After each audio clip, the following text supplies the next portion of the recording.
એકદમ ચટકારેદાર રસદાર આખા વર્ષ સુધી ખવાય તેવું આંબળાનું અથાણું બનાવીશું। એના માટે આપણે આંબળા લેશું, એને આ રીતે સરસ રીતે સ્ટીમ કરીશું। 2 ટેબલ સ્પૂન ધાણા, 2 ટેબલ સ્પૂન વરિયાળી, 2 ટેબલ મેથીના કુરિયા, 1 ટીસ્પૂન જીરું અને થોડા મરી એડ કરી સરસ રીતે શેકી લેશું, ઠંડા કરી લેશું તો એનો પાવડર તૈયાર થઈ જશે।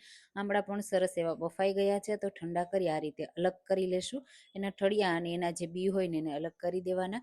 પછી 1 ટેબલ સ્પૂન તેલમાં વરિયાળી એડ કરી સરસ રીતે આંબળાને તેલમાં સાતળી લેવાના, એટલે કચાશ બધી નીકળી જશે। હળદર પાવડર, લાલ મરચું પાવડર, ધાણા જીરું પાવડર, ગરમ મસાલો, મીઠું એડ કરી સરસ રીતે કૂક કરી લેવાનું। પછી તૈયાર કરેલો મસાલો પણ એડ કરી દેવાનો, એને પણ સારી રીતે મિક્સ કરી દેવાનો। હવે ગોળ એડ કરવાનો, આંબળાથી ડબલ ગોળ એડ કરવાનો, એટલે એકદમ રસદાર અથાણું તૈયાર થશે। આ રીતે થોડી વાર મિક્સ કરશું ને એટલે ગોળમાંથી રસો તૈયાર થશે અને ઘાટું એવું મિક્સર તૈયાર થઈ જશે। આ રીતે તમે જુઓ સરસ એવો કલર પણ આવી જશે। થોડું થીક થઈ જાય ને પછી નીચે ઉતારી ઠંડુ કરી આ રીતે એરટાઇટ બોટલમાં ભરી આખું વર્ષ સ્ટોર કરી શકાય, તો ટ્રાય કરજો।